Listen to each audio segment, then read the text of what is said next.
Hello, everyone. Good morning, good afternoon, and good evening to all of you joining from different parts of the world today. On behalf of the organizers and co hosts, a very, very warm welcome to everyone joining in. To get us started, I would like to invite Fiza Mustafa from TCI to share a few housekeeping announcements and logistical details before we begin. Fiza, over to you. Thank you, Kavita. Hello, everyone, and thank you for joining us today. I'm Fiza, Communications and Programs Coordinator at TCI-Global, and thank you so much for making the time to attend the session today. Before we officially kick off the session, I would like to share a few guidelines for this session. Firstly, we will be recording the session for further dissemination and sharing with those who are unable to join us today. You can keep your videos off in case you don't want to be captured, although this is a webinar format and participants will not be visible to each other. For the speakers, kindly keep your microphones and videos turned off when you're not speaking. You may activate your videos and microphone when you're invited to speak on the panel. For participants, we are providing sign interpretation for this session, which is also pinned on the left side of the screen.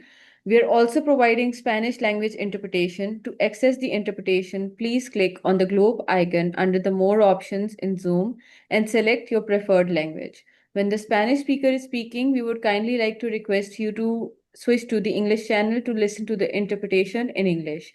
Moreover, we would also like to request the speakers to speak at a normal pace so that the interpreters can meet the flow of the presentations and statements. I will request the interpreters to flag us to slow down in case we are moving fast. During the event, if you have any questions for the speakers, you can submit them using the Q&A option, which is also located at the bottom of your screen.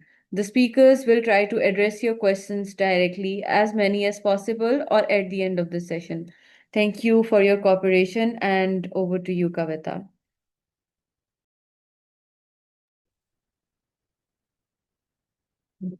Thank you. Thank you so much, Fiza. Before we begin, I would also like to mention that the brief bios of all our speakers are being shared in the chat for supporting accessibility requirements. We will now move on into our opening remarks. It is with much pleasure that I invite Rubina Alambuya, President of TCI Global and founder of Triumph Uganda Mental Health Support. Rubina is a leading advocate for the rights of persons with psychosocial disabilities, working to advance community based support, inclusion, dignity, and justice while amplifying the voices of persons with psychosocial disabilities across regions and communities. Rubina is joining us online today, and due to health reasons, she has kindly prepared a recorded video message which we will play now. Rubina, thank you for your leadership and for being with us today. Uh, Fiza, if you can play Rubina's message. Thanks. Hello, Abali, Abemikwano. It's all love and peace here today. Good morning, good afternoon, and good evening, everyone. I am grateful to God for the gift of life given to us all. My name is Robina Nakanwa Jalambuya, here at Triumph in Uganda. And on behalf of Transforming Communities for Inclusion, TCI-Global, I warmly welcome you all to this historic side event on centering youth, women, and gender diverse communities of persons with psychosocial disabilities in the deinstitutionalization agenda. As we celebrate the 20 years of the Convention on the Rights of Persons with Disabilities, I begin by thanking all who made this event possible. The Center for Independent Living, Kathmandu, the Disability Rights Fund, our co-partners, including Women Enabled International, the Global Coalition on Deinstitutionalization, the Korean Disability Forum, the Government of Australia through DFAD, and the CRPD Committee. I also appreciate our distinguished panelists and participants for sharing your precious time, knowledge, wisdom, leadership, and commitment. I do acknowledge the past and present leaders of the disability movement, including those with psychosocial disabilities, whose work has laid foundation for this conversation. TCI Global is our movement, member-based movement of persons with psychosocial disabilities. It is a post-CRPD movement. We empower our national members to transform their communities for inclusion and advocate for legislative reforms. Our movement is inclusive of persons who identify as users and survivors of psychiatry, those who identify as mad persons, autistic persons, and persons with neurodiverse and intersectional identities. While celebrating the 20 years of the Convention on the Rights of Persons with Disabilities, we call on all stakeholders to take immediate collective action for the deinstitutionalization of persons with psychosocial disabilities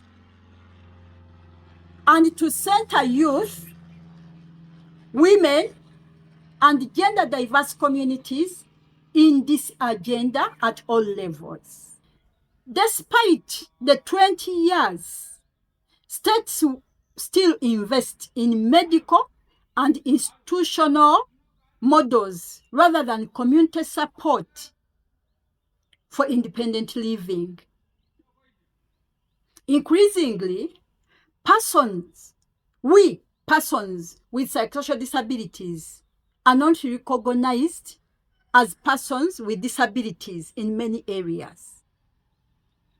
Our lives are framed within the mental health domain rather than as part of the disability groups. This strips us of our identity and returns us to the same coercive systems we are fighting to dismantle. Within this reality, youth, women, and gender diverse persons with psychosocial disabilities face double discrimination, violence, and abuse. Intensified control over our choices, over our bodies, sexuality, and futures, often dressed in a language of protection or care. Younger peers are drawn into psychiatric systems through diagnosis, forced medication, confinement, and they are told that they are not ready to make decisions for themselves. On the other hand, women, we face gender-based violence, forced medication, sterilization, and denial of bodily autonomy. While psychiatric labels are used to silence our testimony. The gender diverse persons face these harms in compound and very complex ways. As the largest global voice of persons with psychosocial disabilities, we say to state parties and to all stakeholders, deinstitutionalization is not only about moving people from one setting to another. It is about transforming an entire structure, laws, systems, services, policies, communities, and mindsets grounded in the CRPD. General Comment 5. Under UN guidelines on deinstitutionalization, it is a political agenda that challenges the biomedical model and centers human rights, autonomy, and community belonging. We mark this as a historic moment in our lives as we launch a call to action. We call on state parties to implement time-bound, right-based deinstitutionalization plans that include youth, women, and gender diverse communities, to dismantle legal frameworks, legal incapacity frameworks, and to eliminate violence against us. We call on donors, development partners, to ensure direct funding to organizations of persons with disabilities, to support intersectional advocacy, and invest in movement-led initiatives. We call on the UN agencies to apply the CRPD without compromise and to center intersectionality in treaty body processes. As a movement of persons with sexual disabilities, we call for partnership, cross-movement solidarity, and for all stakeholders to move together for inclusive deinstitutionalization planning, implementation, and monitoring. Our panelists will bring this to life today. From practice in Indonesia and Colombia, from the global coalition building, from the CRPD committee, and from donors working to ensure financing reaches the most affected. Esteemed members, today we have a lot to learn together. We have a lot and much to demand and do. This is our day. This is our time. This is our call. I remain Robina Nakanwaj Alambuya, the President of Transforming Communities for Inclusion Global. Peace, love, and hope. Asante. Thank you. Thank you. Thank you so much, Rubina, for that powerful and compelling call to action. You leave us with a powerful reminder that deinstitutionalization is not simply about changing where people live, moving from one location to another. It is about transforming systems, structures, mindsets, shifting power, and investing in communities where persons with psychosocial disabilities can live with dignity, autonomy, and belonging. With that challenge before us, and to reflect on how to bring this to life, let us turn to our next speaker, Agus Hassan Hidayat from Indonesia.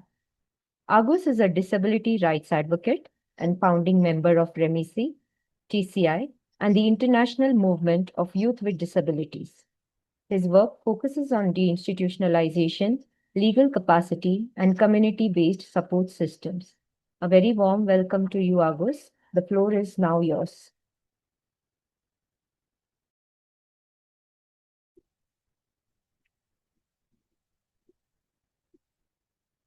Thank you so much, Kavita, and everyone. I hope you could hear me very well. And I would like to say thank you so much to everyone for this amazing opportunity. And it's privilege for me to be here representing an organization of youth with psychosocial disabilities from Indonesia. I would like to start. When we talk about the institutionalization, we often focus on closing institutions. But for us, for many young persons with psychosocial disabilities, the real questions is what happened if the institutions itself still remains open, and what happens after the institutions is already closed. We try to understand that the institutionalization is not simply moving people out of the institutions. It is about creating communities where people can live, participate, make choice, and receive support on equal basis with others. In my work in REMISI,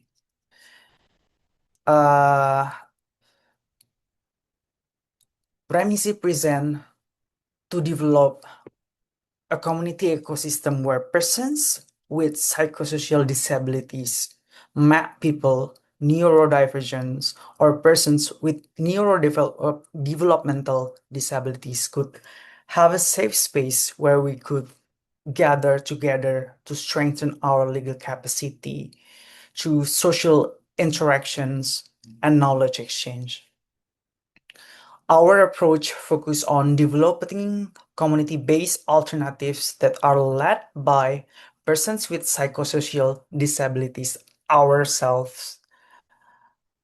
We focus on how persons with psychosocial disabilities, and especially the youth and gender diverse, to have the knowledge, like our knowledge from our community, to keep staying in the community no matter what.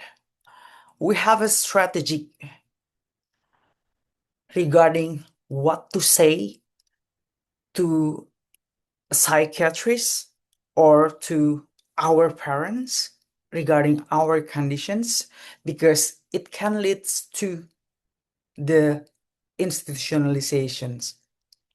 We created advanced crisis plans the response, and what should we do when we are already inside. Of course, this is a very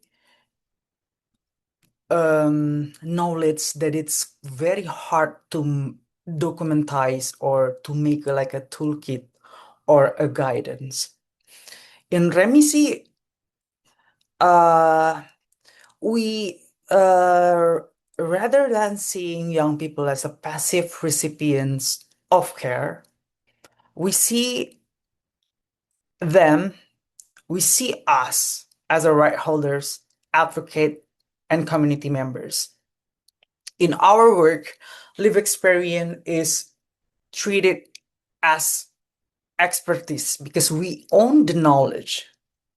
Some of the concrete examples are youth co-design activities, youth facilitated peer groups, youth participation in governance, youth contribute to the advocacy and policy engagements, especially like right now in this COPS side event. And when we develop our community-based psychosocial support program for youth and our peer support, we not trying to involve what they call as a professional, as a clinical psychologist or a psychiatrist or academician or whatever, because we want to become equal. We also recognize that youth people are not homogeneous groups. Young women and gender diverse persons with psychosocial disabilities often face multiple and intersecting forms of discriminations. The first component that we developed for a long time is peer support for persons with psychosocial disabilities. Youth with psychosocial disabilities often report that being understood by people with lived experience, it's very hard and it's very challenging to be accepted in the community. So in our peer support, we create a space for mutual learning, solidarity, and recovery that defined by ourselves rather than by clinical outcomes. The second component is leadership development, where we support persons with psychosocial disabilities to participate in advocacy, policy discussions, and community initiatives. Our voices are not consulted after decisions are made, so we have to involve in shaping the decision ourselves because it is affect us. And lastly, the third component is focused on social inclusions because many young people with psychosocial disability experience isolation, stigma, and exclusions long before even we enter institutions. So we exercise our legal capacity, mapping which threat coming to institutionalize us. Is it coming from the family? Is it coming from the community? Is it coming from the sanism or ableism culture? And also, is it coming from Indonesian legal system, for example? When we talk about the gaps, many governments are still willing to discuss, the institutionalizations, but are not investing sufficiently in community-based support as alternatives. So, in my opinion, closing institution without creating alternatives risks shifting people from one form of exclusion to another. The other gap is medicalized approach. Community services are often designed around treatment and risk management rather than the autonomy, choice, and participations. The institutionalization must move beyond purely medical model and embrace our human rights-based approach. the next gap, I think the youth with psychosocial disability are rarely involved in designing policies and programs that affects us. So states should invest in leaderships, peer support, and organizations led by us, led by persons with psychosocial disability, especially youth with psychosocial disabilities, because we are not the future. We are building the future also from now. Young people with disabilities or psychosocial disabilities are targeted as a burden in the family.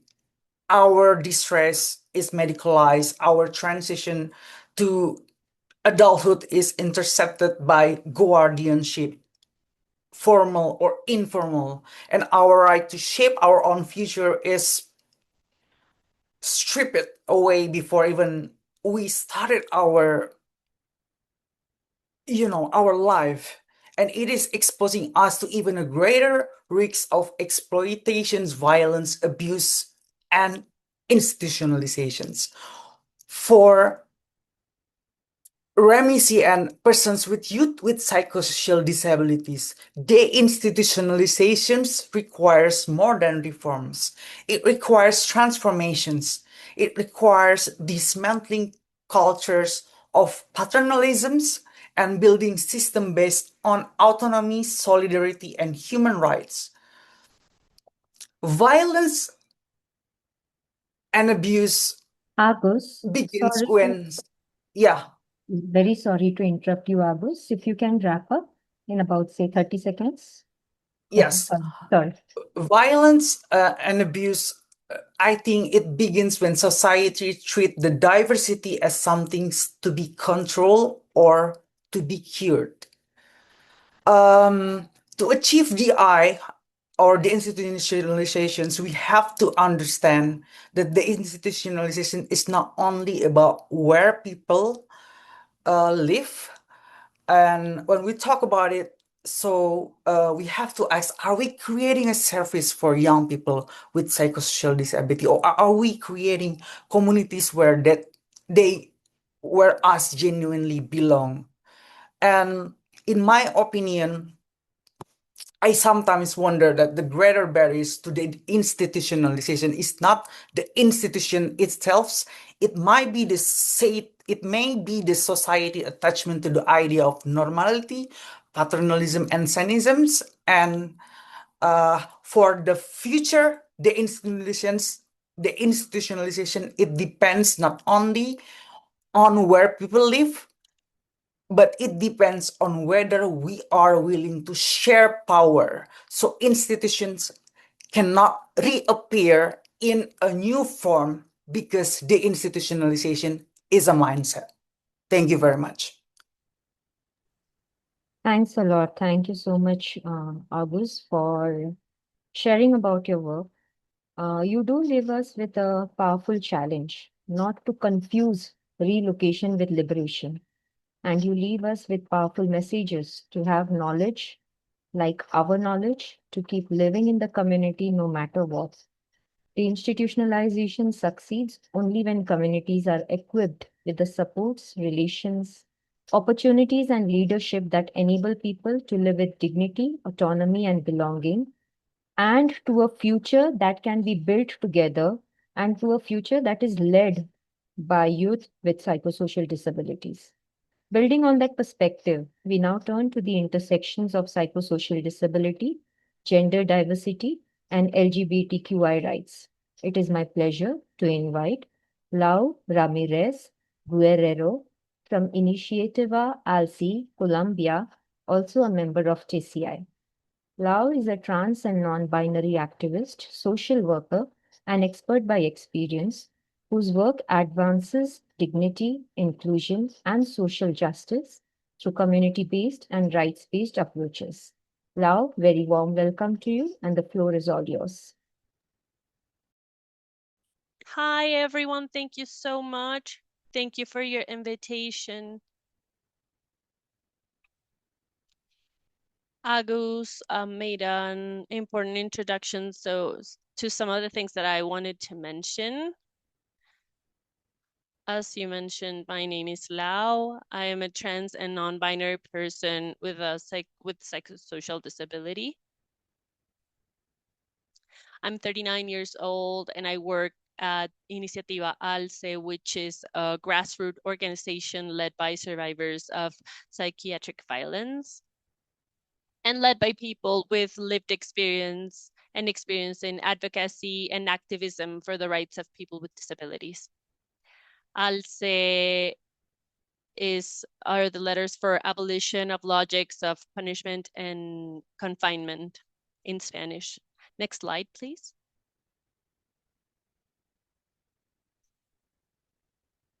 Next. Thank you.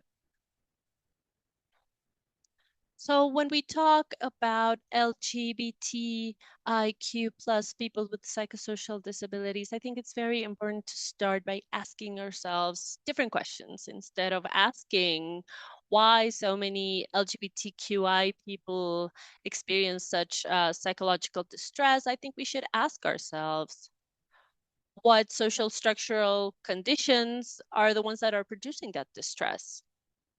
In Colombia, as in many parts of the world, LGBTIQ people continue to face discrimination in schools and universities, at workplaces, in healthcare settings, within our families, and in public spaces. The first sphere of violence, which is a very intimate violence that the LGBTQ plus people experience, is within the families. We face barriers accessing education. We have difficulty finding employment, which exposes us to a lack of access to decent housing and economic instability. We also suffer social exclusions for being who we are and loving whom we love. For trans and non-binary people, these situations are often exacerbated by transphobia, pathologization, and institutional discrimination. A study conducted in Colombia I think it's important to mention that in 2018, up until 2018, being a trans person was contained in the DSM-5. A study conducted in Colombia found that 72% of LGBTIQ people reported moderate psychological distress. 55% of people reported lifetime suicidal ideation, and 25% reported suicide attempts. We don't interpret this data as evidence of individual pathology, but rather we understand it as evidence of exclusion, discrimination, violence, and structural neglect. Psychosocial suffering is often a response to oppression. Therefore, any discussion of psychosocial disability must be also a discussion of human rights and social justice. Next slide. Thank you. Significant regulatory advances have been made in Colombia. However, the breach from the norm, from the law to the practice is very, very wide. Law 1616 of 2013 recognized mental health as a fundamental right, and Law 1996 of 2019 recognized full legal capacity of people with disabilities and replaced decision-making by proxy with support systems. It eliminated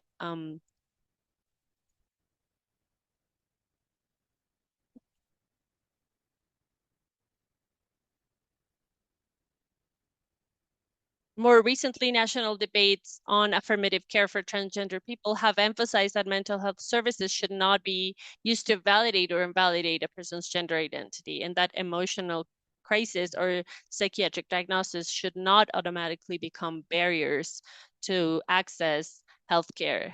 In this case, emotional crisis or psychiatric diagnosis that are hauled upon us should not become a barrier to access affirmative care, gender affirmative care, There's still an significant breach or gap in the legal recognition and everyday reality.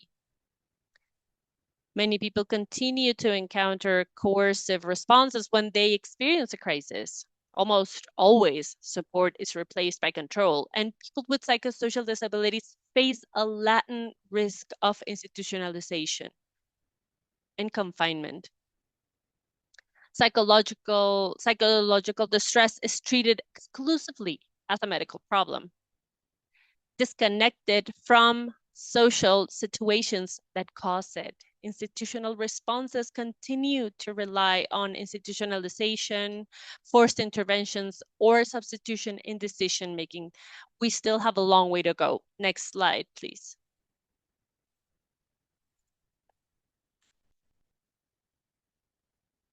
In ALCE, we believe that people do not need more control, but rather more support. One of our main strategies is mutual aid or support through peer networks, collective learning spaces, and community accompaniment.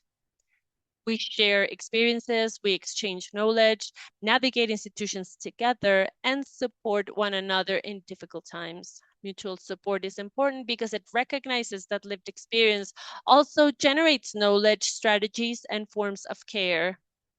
In our workshops, we explore a simple yet powerful distinction. Support is not the same as control. We recognize our autonomy and legal capacity. And we believe that supporting someone means helping a person understand information, communicate decision, explore options, and exercise their autonomy. Closing, I want to close. I wanted to communicate that for us it's important to first ensure the meaningful participation of LGBTQI people with psychosocial disabilities in all policies related to mental health, as it is called, and also deinstitutionalization. Secondly, direct fund community support systems must occur, including peer networks, mutual support initiatives, crisis support programs, and grassroots organizations. Third, we need to move forward in public policy centered on autonomy, legal capacity, and human rights, moving beyond exclusively medical approach. And fourth, we need to recognize community organizations as part of the support infrastructure necessary to ensure community living. That would be it. Thank you so much. Thank you. Thank you so much, Lau. You do leave us with an important reminder that the exclusion experienced by the LGBTQI persons with psychosocial disabilities is often rooted in structural barriers such as discrimination, violence, poverty, and the absence of community support. The challenge before us really is to remove and replace systems of control and oppression coming from a grounds of social justice to advance and further systems of rights-based support. With this important reminder in our hearts and in our minds, we will take a pause here and now invite everyone to join us for a quick group photograph before we move on to the next speaker. Yeah, Fiza, over to you. Thank you, Kavita. I would request all the panelists to turn on their cameras.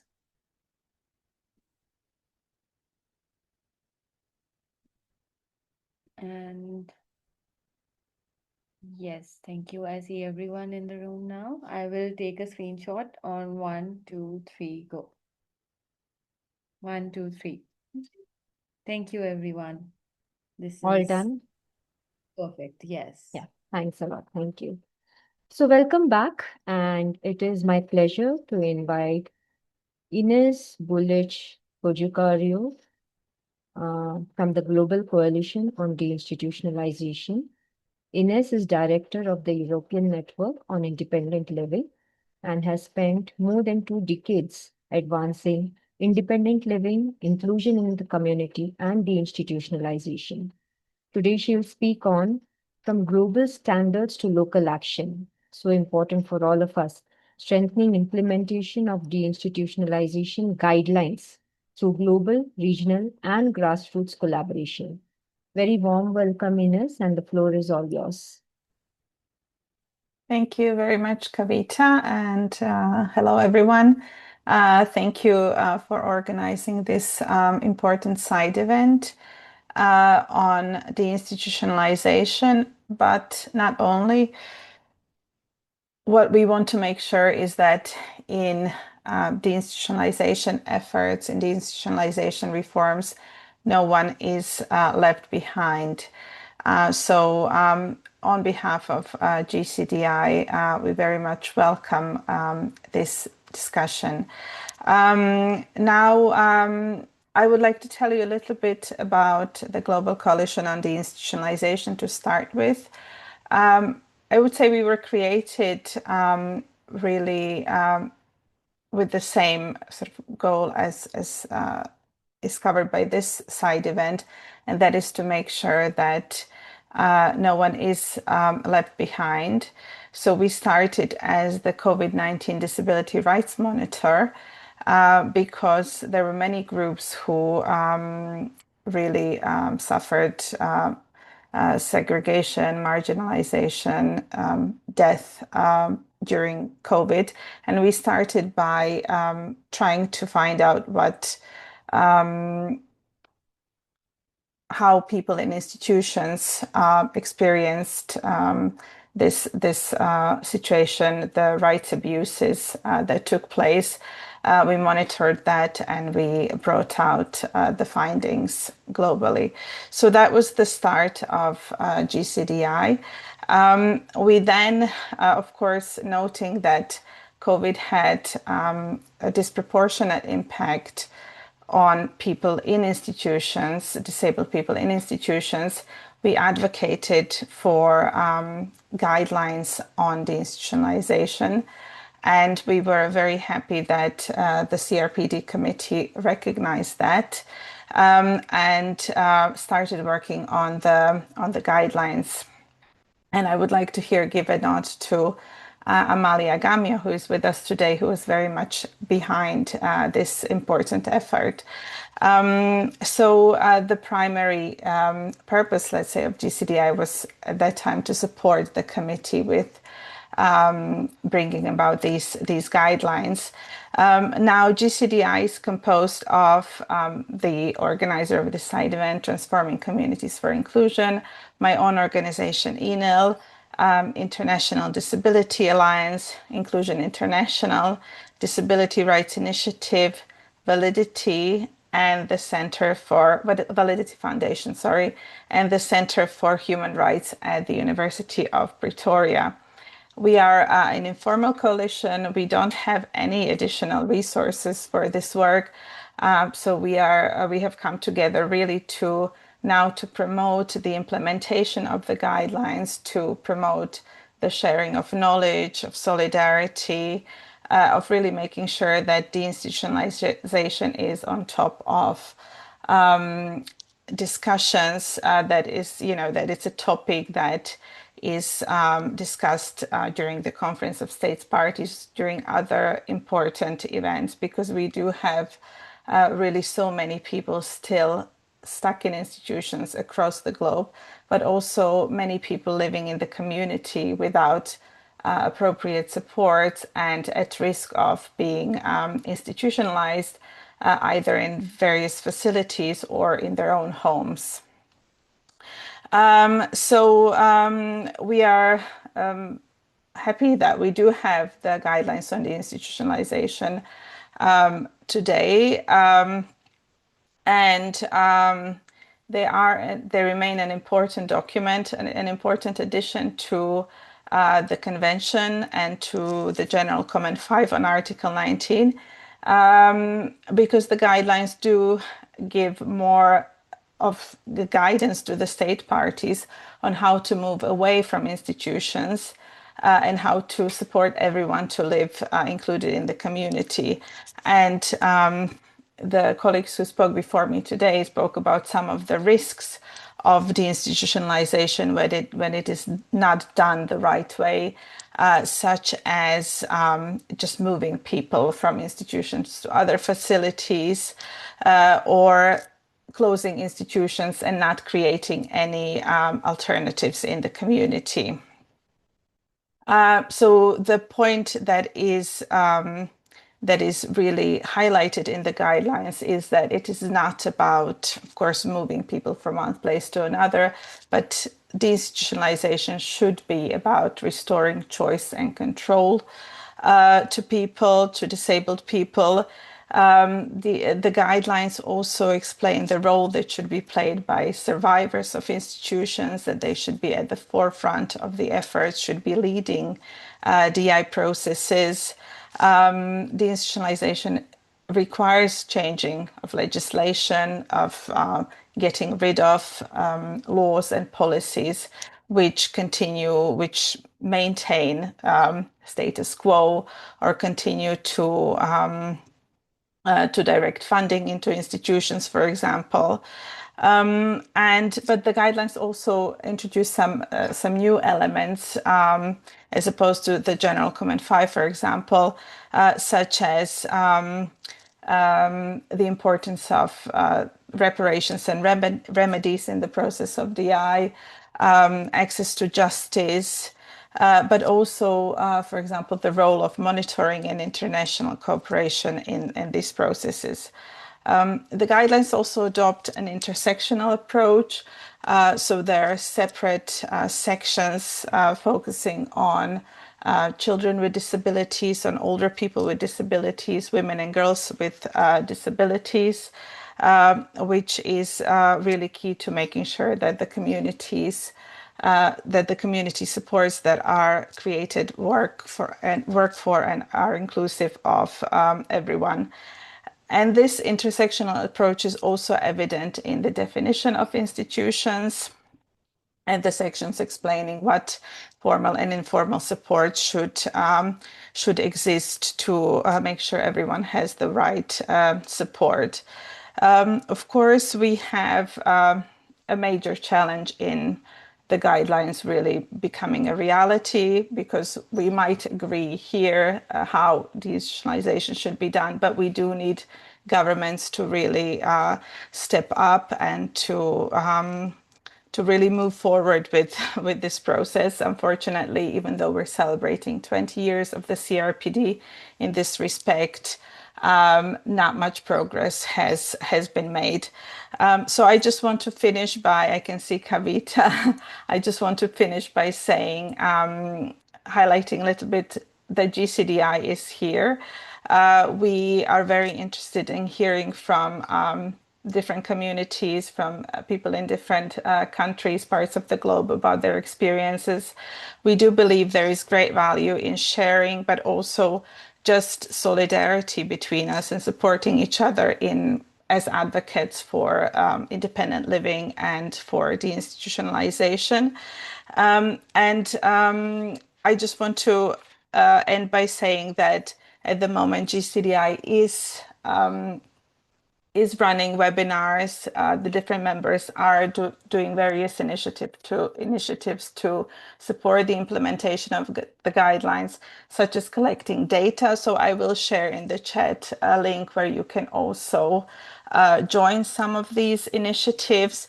And of course, I just want to invite everyone to get in touch also with the coalition and to follow our webinars, or to suggest activities that might be useful to make sure that the guidelines are accessible to everyone, and to support also everyone's efforts to try and promote the guidelines in their communities or in their country. So thank you very much. I'll stop here, and yes, I'm looking forward to the discussion later on. Thanks a lot, Ines.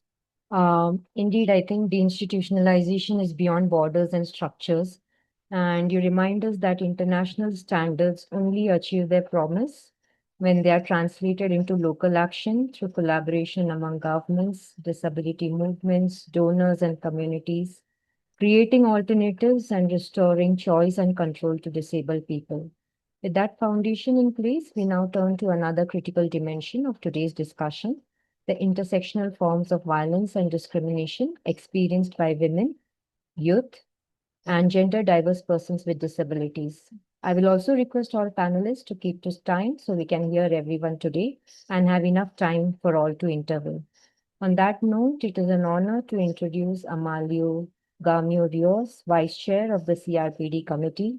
Very welcome, Amalia.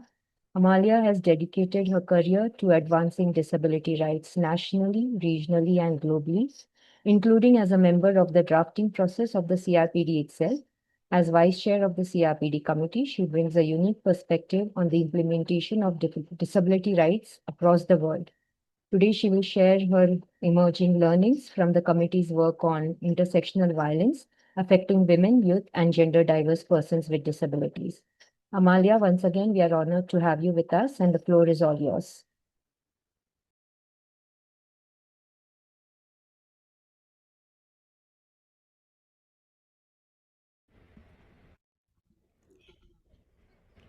Gracias, gracias. Me da mucho gusto. Oh, thank you so much.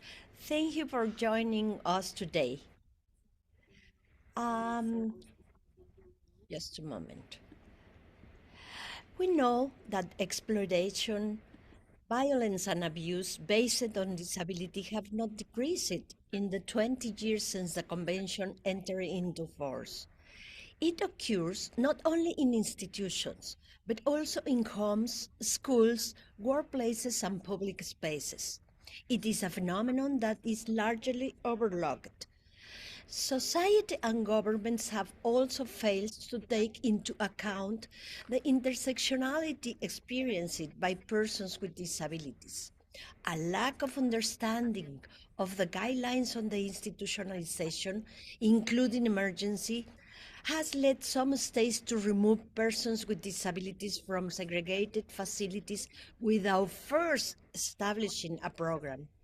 Consequently, having nowhere to go, these individuals may take various inappropriate paths, becoming homeless, becoming vulnerable to addiction, falling victims to trafficking, or becoming migrants. All of this exposes them to further violence. This is clearly demonstrated by the recent survey we conducted at the committee. The committee's case law through country reviews and the complaints we receive. In the exams of the state's parties last year, to Liberia, the committee recommended that they adopt and enforce legislation prohibiting forced medication, involuntary treatment, or institutionalization of persons with intellectual of persons with psychosocial disabilities. Protect persons with disabilities from exploitation, violence, and abuse, including gender-based violence, and ensure their access to the independent complaint mechanisms and adequate remedies. This is in 2025. In regard to Finland, the committee was concerned about the high prevalence of violence in institutions and the lack of accessibility to victim support services. Furthermore, for the retention of Article 2 of the Sterilization Act, which permits abortions and contraception without free and informed consent in the case of women and girls with disabilities. The committee recommended to the Dominican Republic to adopt all legislative, administrative, policy, and judicial measures to eliminate from its legal framework the concept of dangerousness as a criterion for segregating persons with psychosocial disabilities, ensure the prohibition of medical treatments without consent by strengthening oversight mechanisms and holding perpetrators accountable, establish effective and inclusive national mechanisms to protect persons with disabilities from torture and inhuman or degrading treatment, especially in psychiatric facilities. About complaints, case 22-2014, a pregnant woman with albinism who had both forearms amputated. She was not allowed to file a complaint because she was a woman, so her alcoholic father did so instead. The perpetrators were not arrested. Case 38 2016. Disability resulting from torture, imposition of the death penalty following a trial conducted without due process. The state party has failed to fulfill its obligation under Article 13 in conjunction with Articles 4, 15, 16, and 25 of the Convention. Case 16, 2019. The committee considers that the forced administration of medication to the author, which caused him distress to the point of inducing suicidal tendencies, constituted a violation of these rights under Article 14 to 17 in conjunction with Article 25 of the Convention. Survey results. Young transgender person hospitalized twice due to their gender and disability, isolated, forcibly medicated with sedatives, antipsychotics, and female hormones, denying mobility aids, subjected to various interventions such as staying their own funeral, forces to wear a mark on their neck. Adolescent female with a physical disability. At the institution, the staff wouldn't help her shower, and after many pleas, they do so twice a week. She had to allow a man to transfer her to the toilet, despite being a minor, and they left her there for hours. She faced numerous complaints with ombudspersons, but never obtained any results. Young woman with a psychosocial disability. She was isolated, denied medication, and locked in a closet. She was humiliated. Her preferences are ignored. As a child, because she is African American person, she suffered intersectional violence. So what is the root cause of disability-based violence? The medical and welfare models persist.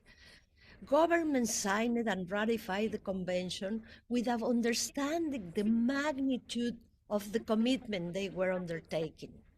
Both governments and organizations are made disability-based violence invisible, particularly psychosocial disability in women and girls. Only a few well-known organizations such as TCI, DRI, Validity, the Global Coalition on Deinstitutionalization, and others whose representatives are here today as speakers, are fighting for the institutionalization, but they are somewhat isolated in their efforts up against entire systems that prefer to keep persons with psychosocial and intellectual disabilities segregated. Not enough has been done to ensure that, as required by the Convention, organizations of persons with disabilities are included in the independent monitoring mechanisms and visit institutions in order to expose and prevent the human rights violations that occurs there. What must be done, and I am going to finish, raise awareness of disability-based violence. They institutionalize by implementing the guidelines on disability, including in emergency. Implement the guidelines on disability-based violence, which will be published very soon. Use international cooperation for this purpose, as outlined in the 2025 Amman Berlin Declaration. I saw the moderator, just a moment. The Amman Berlin Declaration, it says, strive to ensure that at least 15% of international cooperation programs implemented at the national level are aimed to promoting the inclusion of persons with disabilities. I end in saying, why is there a global Me Too movement that has brought violence against women to light? Yet there is no sense of urgency to highlight disability-based violence. There is an urgent need for a massive movement against disability-based violence, a terrible courage that continues to be largely ignored. Thank you very much. Thank you. Thank you so much, Amalia, for those powerful reflections and sharing. You leave us with an important reminder.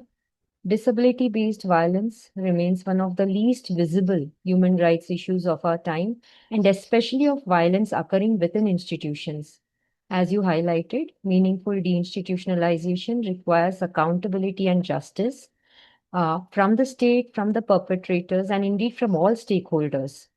It requires community based supports, protection from violence, and the deep recognition of the intersecting forms of discrimination experienced by many persons with disabilities. Indeed, it is an urgent matter. With those important challenges before us, we now turn to how resources and investments can better reach grassroots organizations working at the intersections of marginalization and institutionalization. It is my pleasure to invite Connie Laureen Bovey from the Disability Rights Fund. Um, Connie is director of the Disability Rights Fund and Disability Advocacy Fund. A globally respected disability rights leader, she has spent decades advancing disability inclusion, human rights, and the leadership of persons with disabilities, including contributing to the development of the CRPD and strengthening disability-led movements all around the world. Today, Connie will share key learnings on advancing investments that reach grassroots organizations of persons with disabilities, those facing intersecting forms of marginalization and institutionalization. A very warm welcome to you, Connie, and the floor is all yours. Thank you so much. And thank you for those of you on the panel who are joining us from different parts of the world. We're in New York, as some of you are this week, in reflecting on 20 years after the CRPD was adopted. And we're doing that in a global context of real complexity and challenges. And just last evening, we were celebrating some of the leaders who were active in the negotiations. And I was remembering some of the leaders from psychosocial disability networks, as well as groups from intellectual disabilities who were raising deinstitutionalization 20 years ago, who were talking about the, direct human rights violations. And so in the last little while at DRF, we've also been digging into what our learning has been, where we've made real progress, and why haven't we moved this agenda in particular forward? At DRF, we know over the last 20 years, we've invested over $60 million in 636 organizations in about 62 countries. That is just DRF's contribution to investing in leadership at a local level. There are other organizations and groups who've done similarly, and we've been reflecting and digging into that data, which really is evidence. So very often we talk about our activism, but we don't really measure how that activism has had an impact. And so we will be sharing more globally before December 3rd what we've learned in that process over almost 20 years at DRF. And we'll share that and be talking to others who've been investing in this space. But what I can tell you sort of up front, and I want to leave you with just 3 reflections for us moving forward. I think it is a moment of nostalgia. It's a moment to reflect. It's also, though, really important to recognize that nostalgia is not a strategy. We have evidence. We know that there have been real improvements. We know what investing in locally led leadership has resulted, but we also know where we haven't made traction. And I think it's important, and I'd like to reflect on that and just give you sort of 3 thoughts that I have in that regard. But let me just say, like, very quickly, as we've been looking back over 20 years, it's really clear that we made real progress in terms of putting legislative frameworks in place in many countries. And when I say we, I mean, collectively, activists in country, in community, using the convention to change legislation, change legal capacity legislation, change legislative frameworks that are impacting people in many different ways. So why haven't we made real progress on the key human rights violations that happen because of institutionalization? And I think that reflection really begs us to think about collective strategy that goes beyond our individual, awareness raising. There are real people doing real work in community who know the answers to how. And I heard some good examples today around peer support, crisis intervention, all the kinds of things that we know work in terms of preventing people from being institutionalized, and real knowledge about actually how to close those institutions. It exists. We don't need pilot projects anymore.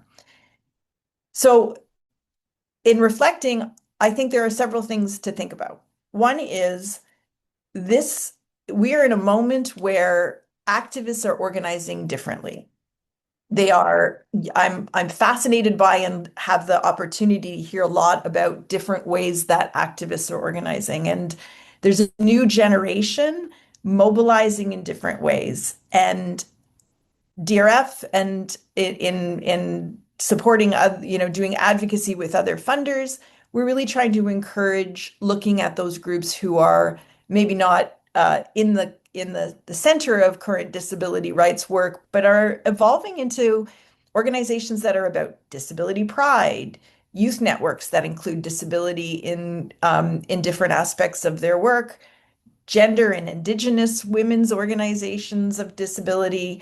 And I think it's those intersectional spaces that are really important to be supporting as a new way of organizing. Those groups are not always included in the work that the cross disability movement is engaged in. And so for me, we need to do some serious thinking about how we do funding to those groups in those spaces, because that's a generation of people who are thinking about change and mobilization. They're not waiting around to be given permission. And so I'm really interested and excited about how we can support and how others can support funding to those groups who are working at a community level. I think the second thing to reflect on is that we've built this foundation of legislative frameworks. We are working, I think, across many different issue areas where we have local and national level legal frameworks, policies, but we don't yet have real implementation. And I think that has to do with the way that we fund work in the disability sector movement.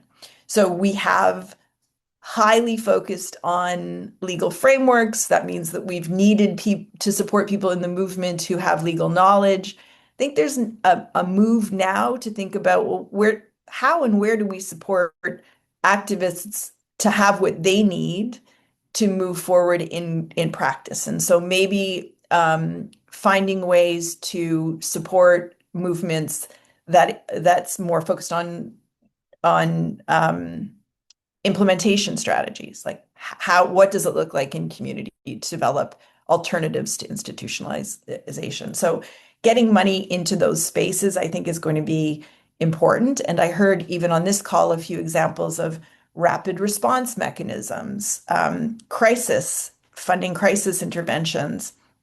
I think finding ways that we can put funding into leadership at a community level, but also giving those communities access to shared learning, shared information and support. And I'm going to get my very last point. I think it's important, and I'll say this again, we're in a moment in the world that is very difficult for human rights more generally. Nostalgia is not a strategy. And I think one of my key concerns, and something I would like to continue talking to colleagues about, is that disability is being mainstreamed into other areas of work. But really, without an infrastructure for that mainstreaming, it's just being evaporated. And I think we need to call on governments, and particularly those who are funding in the ODA space, to be really deliberate about the ways that they're investing in disability movements. And I will just leave it at that. And I want to say thank you to the organizers for having us and look forward to more conversations. Deinstitutionalization is one of the issues that I began working in many years ago, and I will remain committed to. And I think we need to up the game. Thank you. Yeah, thanks a lot. Thank you so much, Connie, for those important reflections. You leave us with an important reminder that deinstitutionalization is not just about changing policies, but it's about changing who has access to resources, decision making, and leadership. Collective strategies going beyond awareness and real knowledge on transitioning away from institutions is the way to move forwards, making way for new generation of leaderships coming from intersectional spaces and supporting efforts of different initiatives, OPD and grassroots initiatives and movements within communities to not only mainstream disability, but retain disability in the mainstream with the resources and opportunities needed to do so. With that in mind, we look at how international cooperation can support this movement, the rights-based, community-led, sustainable pathways towards deinstitutionalization. It is my pleasure to now invite Shelley Thompson from Australia's Department of Foreign Affairs and Trade. Shelley leads Australia's international development partnerships in disability equity and brings more than 20 years of experience across disability inclusion, gender equality, community support, and international development. Her work focuses on building partnerships that advance disability rights and inclusive development across regions and countries. Today, Shelley will speak on the very important role of donors and development actors in supporting rights-based, community-led, and sustainable initiatives for deinstitutionalization. Shelley, the floor is all yours and very warm welcome to you. Thank you. Good morning, everyone, and to distinguished delegates online and those in my fellow panelists. I'm very conscious of time, so I understand if attendees do need to hop off to attend other things if you are here in New York. I will try and truncate my message for you all, noting that we don't have very much time left. But I want to acknowledge the organisers for this event and to also thank my fellow panelists for all their expertise, energy and insights. I also want to acknowledge the trauma that often underpins conversations of this nature from those that do share their experiences. Deinstitutionalization is both an important and challenging issue to discuss, as we all know, for governments in particular, and as a government representative here at Conference of States Parties, it speaks to the gap that we're often navigating between our commitments under the convention and the realities of actual implementation on the ground. So it's not an easy conversation, but as policymakers and decision makers, advisors and partners, we have a responsibility to engage openly, to listen and to learn from lived experience. So this is essential if we're going to continue to strengthen the systems, uphold rights, and work towards better life outcomes for all people. So for DFAT and the Australian government, the Convention on the Rights of Persons with Disabilities is clear. Persons with disabilities, through their representative organisations, must be at the centre of decisions that affect their lives. So therefore, we see OPDs as not peripheral actors, but we see them as essential partners to shaping laws and policies, strengthening accountability, and ensuring meaningful participation in public life. So this means in all the countries where Australia has diplomatic missions, when we're working with governments, we also work with civil society. And so in the current global context, I think it's important on behalf of the Australian government to acknowledge that the Australian government understands that a strong, independent civil society is fundamental to healthy democracies. So civil society, which includes OPDs, plays a critical role in holding governments to account, amplifying community voices, and driving inclusive and sustainable development. So without a strong civil society, we risk weakening transparency, participation, and the very system that progress rights and protects rights. So supporting the government sees supporting OPDs is not about disability inclusion. We see it as strengthening democratic systems and governance as well as human rights. So it's particularly important when we consider whose voices are often least heard. As we know, and why we're here today, it's youth, it's women, it's gender diverse persons, including those with psychosocial and intellectual disabilities. They're the ones who are experiencing the multiple and intersecting forms of discrimination, particularly within institutional settings and broader systems. And so we need to centre their leadership and their perspectives, which is critical to shaping effective and inclusive deinstitutionalisation efforts. So we also acknowledge that it's important to have stronger connections across movements. So disability inclusion doesn't exist in isolation. And so we know progress is accelerated when we can collaborate with the women's rights organisations, the gender diverse movements, the youth movements, and other civil society actors. And this is how we can achieve our goals about equality, human rights, and social justice. So against that backdrop, I'd like to share Australia's approach to supporting Transforming Communities for Inclusion, or TCI, and the broader agenda of deinstitutionalisation. So deinstitutionalisation is fundamentally about advancing human rights. It's supporting the transition away from institutional models towards approaches that uphold dignity, choice, and inclusion in the community, as we all know. And Australia, through the Department of Foreign Affairs and Trade, is proud to support this agenda in partnership with TCI, in partnership with other organisations of persons with disabilities and regional partners across the Indo-Pacific. So our approach is grounded in our International Disability Equity and Rights Strategy, or IDEAS as we call it, which reaffirms our commitment to disability equity, locally led development, and meaningful participation. So when we did our consultations for our IDEAS strategies, which were extensive, we heard very clearly that advancing community inclusion, strengthening rights, and addressing stigma must be central to our efforts. And so our support to TCI reflects these priorities. We support the leadership and voice of persons with psychosocial disabilities, and which contributes to the shift from predominantly medicalised approaches towards human rights-based approaches. And so one important aspect of this engagement for us has been strengthening participation and representation. So Australia has supported TCI members and partners to engage in regional and global platforms, helping to ensure that these experiences, perspectives, and insights are elevated and can contribute to human rights and policy discussions at the global, regional, and national levels. We've also supported collaboration between TCI and cross-disability stakeholders, including in the Pacific, so helping to expand networks. A central element of our support has been in partnership with CBM Australia and through the establishment of TCI's Community of Practice on Deinstitutionalisation. So this initiative provided a platform for OPDs to come together to share experiences, strengthen peer learning, which we heard at the very beginning of how important that is, and build collective approaches to advancing deinstitutionalisations in national contexts. So through the Community of Practice, organisations across the Asia Pacific have engaged practical insights on peer support, community-based responses, and advocacy for legal and policy reform. And as we know, these exchanges are grounded in the lived experience, which is incredibly important, which means that any approaches will be contextually relevant and sustainable. So this work reinforces a really important lesson. Progress towards deinstitutionalisation requires more than policy commitments. So we need to strengthen the broader systems that support inclusion, such as social protection, accessible services, community networks, and efforts to address stigma and discrimination.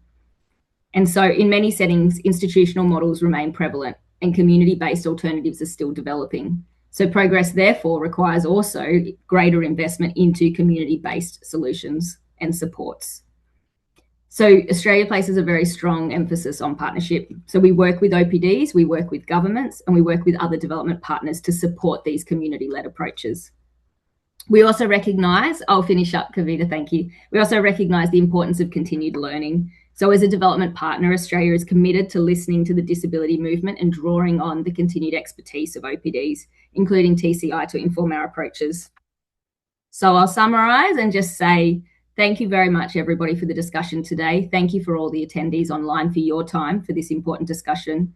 And just to say that Australia continues to remain committed to working in partnership to ensure that youth, women, and gender diverse persons with psychosocial and intellectual disabilities are not only included, but are actively shaping the policies and the systems that affect their lives.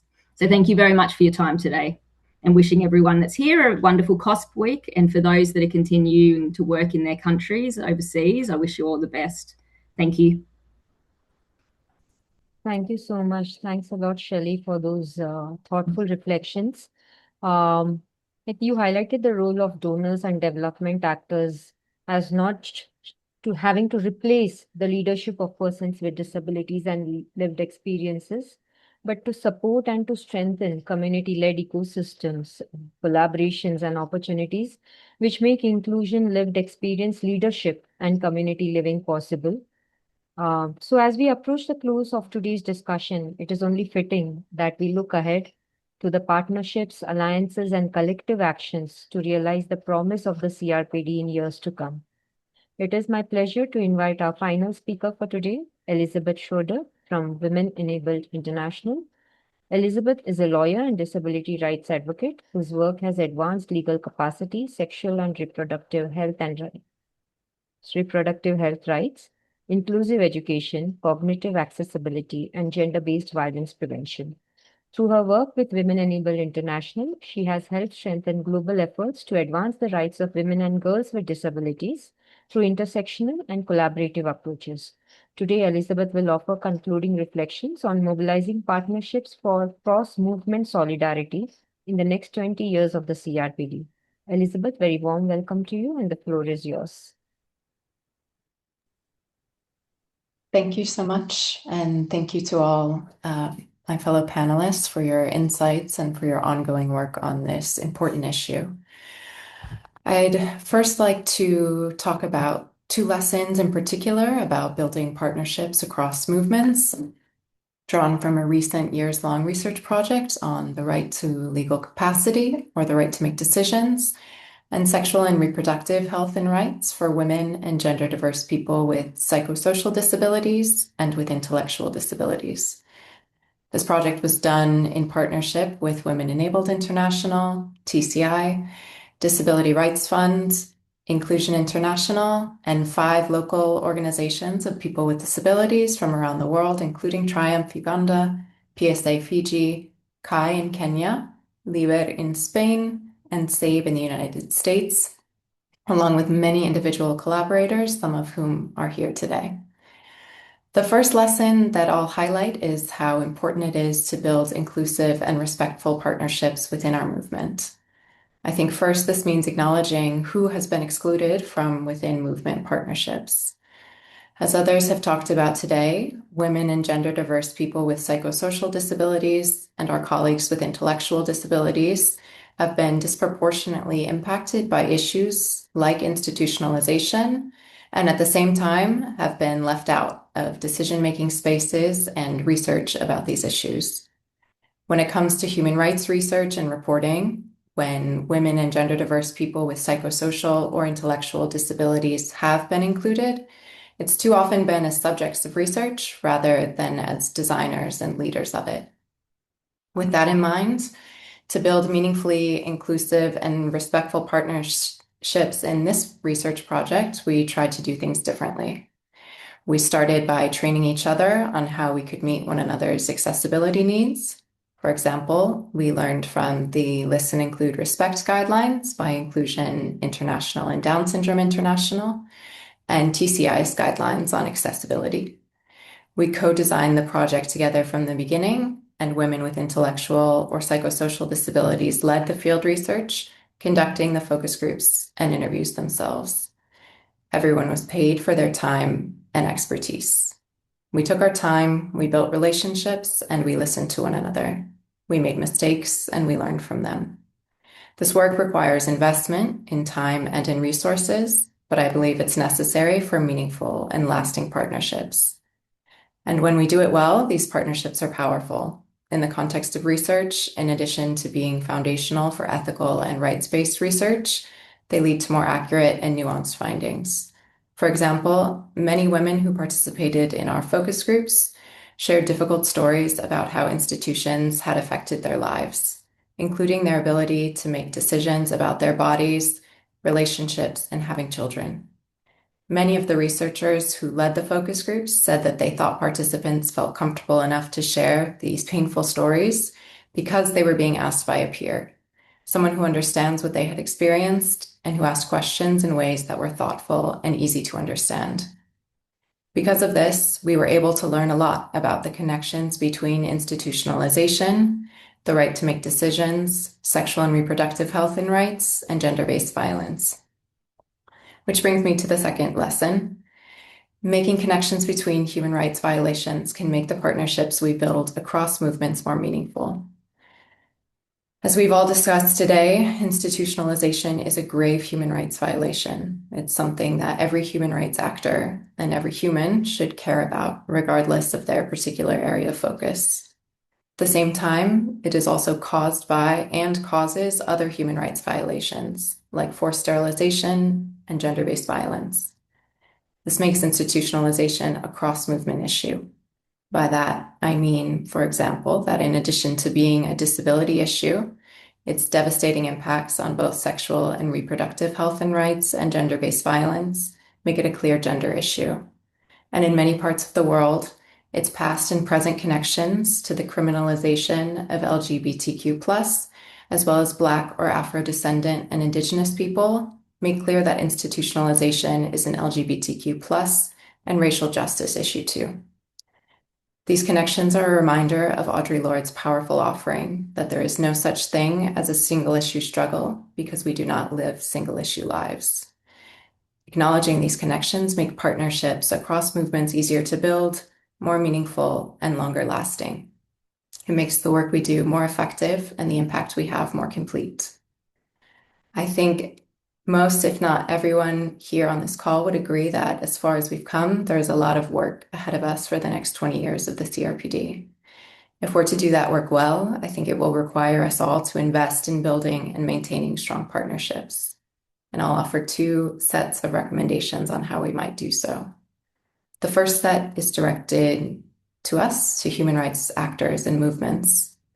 I think we should understand the urgency of the problems facing our communities without letting that urgency stop us from doing work with integrity and with care. I think we need to take the time to learn about and be respectful of each other's accessibility and other needs, worthy of each other's trust, confident about what we know, and humble about what we don't. And finally, I think we must continue to recognize that human rights violations and our futures are completely interconnected. The work we've all been describing on this call is not possible without money, so my second set of recommendations is for funders. There are some amazing funders in the world, including in this room, that are trying to change the way movements are resourced. That gives funders the opportunity to learn from and partner with each other. Understanding that we need intersectional solutions to intersectional problems, funding both intersectional organizations and organizations doing intersectional work is essential, prioritizing those rooted in and accountable to their communities. As is providing flexible and multi-year funding that allows people to do the slow, essential, and often unquantifiable work of building these relationships, meeting accessibility needs, organizing, and advocating for lasting structural change. In other words, funders, there's a great opportunity and need for you to see yourselves as a partner to the people and organizations you fund, and as a partner in the larger fight for a more just world. Because none of us can do this work alone, nor should we try to. Thank you all. Thank you so much, Elizabeth. What a beautiful closing. We cannot do this alone, neither should we try to. So we stay with that as the spirit and essence of everything that's been spoken today. Today's conversation has reminded us that deinstitutionalization is ultimately about rights, autonomy, dignity, and community belonging. Achieving this vision requires commitment, investment, yes, meaningful participation, and co-creation of inclusive ecosystems of support and belonging. It also requires governments, organizations of persons with disabilities, donors, development partners, communities, and other stakeholders to work together towards the shared goal. Thank you all for being a part of this conversation and for your commitment to advancing this agenda. The call to action statement, which is prepared by TCI in partnership and with support of Disability Rights Fund, is shared in the chat box. A recording of the webinar will be shared by TCI with everyone on email. Unfortunately, we wouldn't have the time for a Q&A. This is Kavita Nair from Bapu Trust for Research on Mind and Discourse, signing off from the formal session. Thank you so much once again. And yeah, we close now. Thank you.